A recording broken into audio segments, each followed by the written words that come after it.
আজ আপনাদের দেখাবো এ লাইন কাট নাইটি কীভাবে কাটিং করতে হয়। তো দেখুন, এ লাইন কাট নাইটি কিন্তু দেখতেও খুব সুন্দর হয় আর পরলেও কিন্তু খুব ভালো লাগে দেখতে অন্যান্য নাইটির থেকে। আর খুবই কিন্তু এই নাইটিটা বানানো সহজ। তো চলে আসি কাটিংয়ে। তো দেখুন, এখানে আমি 3 মিটার কটন নিয়েছি। নাইটি বানাবার জন্য 3 মিটার কটনই কিন্তু নিতে হবে, তার কমে কিন্তু হবে না। 3 মিটার কটন আমি এখানে 4 ভাঁজ করে লম্বা করে রেখেছি। আপনারাও কিন্তু এইভাবে লম্বা করে 4 ভাঁজ করে রাখবেন।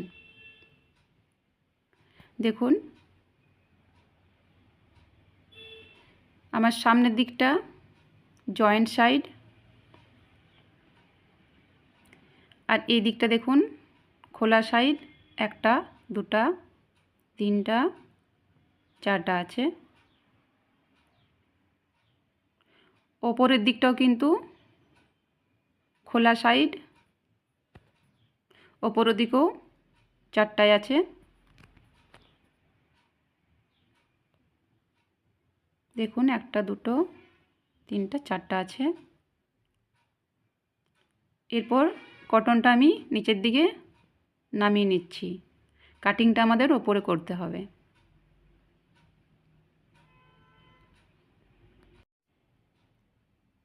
তো দেখুন, পুট নিয়ে নিলাম আমি 7 ইঞ্চি,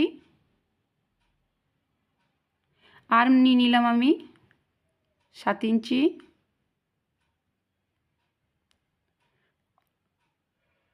ছাতি নিয়ে নেব 11 ইঞ্চি,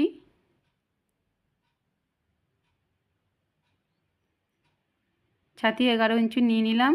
এরপর আমি শেপ দিয়ে দেব। আর্মের শেপটা আমি দিয়ে দিলাম, একটা শেপ দিলাম। আরেকটা শেপ কিন্তু একটু ভেতর হয়ে আসবে, এটা কিন্তু ভালো করে লক্ষ্য রাখবেন। দুটো শেপ হবে। এরপর আমি গলার মাপটা নিয়ে নেব। গলার মাপ নেব 3 ইঞ্চি। গলার পিঠের দিকে ঝোলটা আমি নিয়ে নেব 2.5 ইঞ্চি। আপনারা যদি পিছন দিকটা ঝুল বেশি করতে চান তাহলে আপনারা 4 বা 5 নিতে পারেন। আমি এখানে 2.5 নিয়ে নিলাম। দেখুন, পিঠের দিকে ঝুলটা আমি নিয়ে নিলাম। এরপর ওই 3 ইঞ্চির থেকে আমি কিন্তু ফিতাটা একটু বাঁকিয়ে নেব, একটু, সোজা কিন্তু নয়, বাঁকিয়ে 4 ইঞ্চি আমি এখানে নিয়ে নেব। একার নাইটি কিন্তু এখানেই কাটিংটা একটু আলাদা হয়। দেখুন, গলার দিকের সামনে ঝুলটা আমি কিন্তু 5 ইঞ্চি নিলাম। গলার দিকের সামনে ঝুল হবে এটা। দেখুন, একটু বাঁকিয়ে জয়েন করে নিলাম।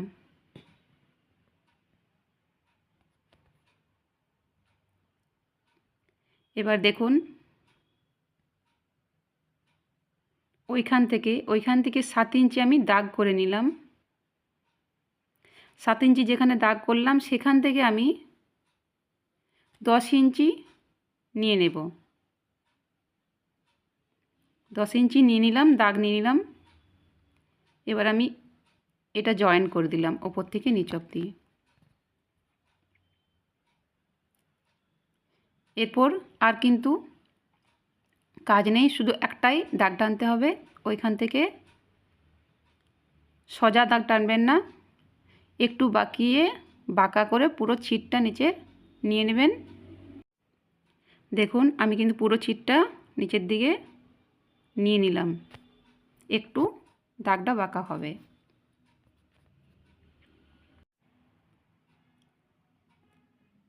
এবার আমি কিন্তু কেটে নেব। যারা প্রথম শিখছেন তারা কিন্তু প্রথমেই কাপড় দিয়ে কাটবেন না। প্রথমেই শিখতে হলে পেপার দিয়ে কাটিং করবেন। পেপার দিয়ে কাটিং করার পর যখন দেখবেন যে কাটিংটা আপনার ঠিকঠাক হচ্ছে, তারপরে আপনি কটন দিয়ে কাটবেন। খুবই সহজ, এটা মন দিয়ে যদি দেখেন তাহলে কিন্তু শিখে যেতে পারবেন। আর একবার দেখে যদি না বুঝতে পারেন বারবার ভিডিওটা দেখবেন। ভালো লাগলে কিন্তু অবশ্যই লাইক দেবেন, সাবস্ক্রাইব করবেন আরও নতুন নতুন ভিডিও পাওয়ার জন্য। দেখুন, আমি এটা সোজা কেটে নিলাম। এইখান থেকে কিন্তু খুব সাবধানে আমাদেরকে কেটে নিতে হবে। দেখুন কাটা হয়ে গেল দাগে দাগে। এবার এখানে দেখুন এই যে বাইরের দাগটা কিন্তু আমি আগে কেটে নেব। ভেতরের দাগটা কিন্তু আগে কাটা চলবে না। বাইরের দাগটা আমি কিন্তু কেটে নিলাম। এবার দেখুন যে গলাতে আমি 3 ইঞ্চি নিয়েছিলাম, 3 ইঞ্চির থেকে আমি হাফ ইঞ্চির মতো বাঁকিয়ে দাগ টেনে নিলাম। এবার ওই হাফ ইঞ্চি আমি কেটে বাদ দিয়ে দেব। এটা বাদ দেওয়ার পর কিন্তু কাঁধের ফিটিংসটা খুব সুন্দর হয়। দেখুন এখানেও কিন্তু তাই, সামনের দাগটা আমি কিন্তু আগে কেটে নেব। দুদিকেই কিন্তু সামনের দাগগুলো আগে কেটে নিতে হবে। দেখুন হয়ে গেছে আমার। এবার ওপরের দাগগুলো কাটার জন্য ভিতরে যে অংশটা আছে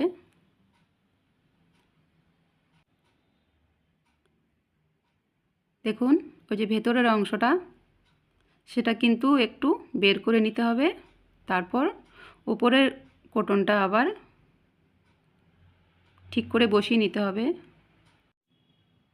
দেখুন উপরের কটনটা আমি কিন্তু এবার ভালো করে বসিয়ে নিলাম।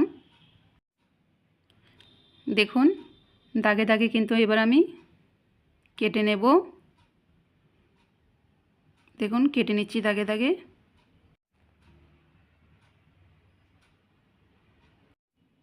এটা হচ্ছে আর্মের সাইড, তার জন্য দুটো করে শেপ দিতে হয় সরু করে। দেখুন এবার গলার সাইডে চলে এলাম।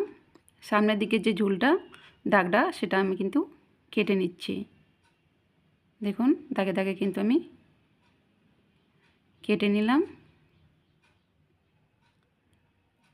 কেটে নেওয়া কিন্তু আমার কমপ্লিট হয়ে গিয়েছে। এবার খুলে আপনাদের নাইটিটা দেখাচ্ছি।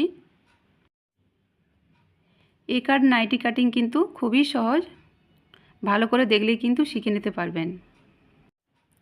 আর হ্যাঁ, বারবার কিন্তু বলে দিচ্ছি, পেপার কাটিংটা কিন্তু আগে করবেন, তারপর কিন্তু কটনে হাত দেবেন, না হলে কিন্তু কাটিং করতে পারবেন না। তো ভালো লাগলে লাইক করবেন, সাবস্ক্রাইব করবেন আরও নতুন নতুন ভিডিও পাওয়ার জন্য। তো দেখুন খুলে নেওয়ার পর কিন্তু কাটিং করার পর ঠিক এরকমটাই দেখায়। যারা সেলাই শিখতে চাইছেন তারা আমার চ্যানেলটিকে সাবস্ক্রাইব করে রাখবেন। আজের মতো আসি, আবার একটা নতুন ভিডিও নিয়ে চলে আসবো।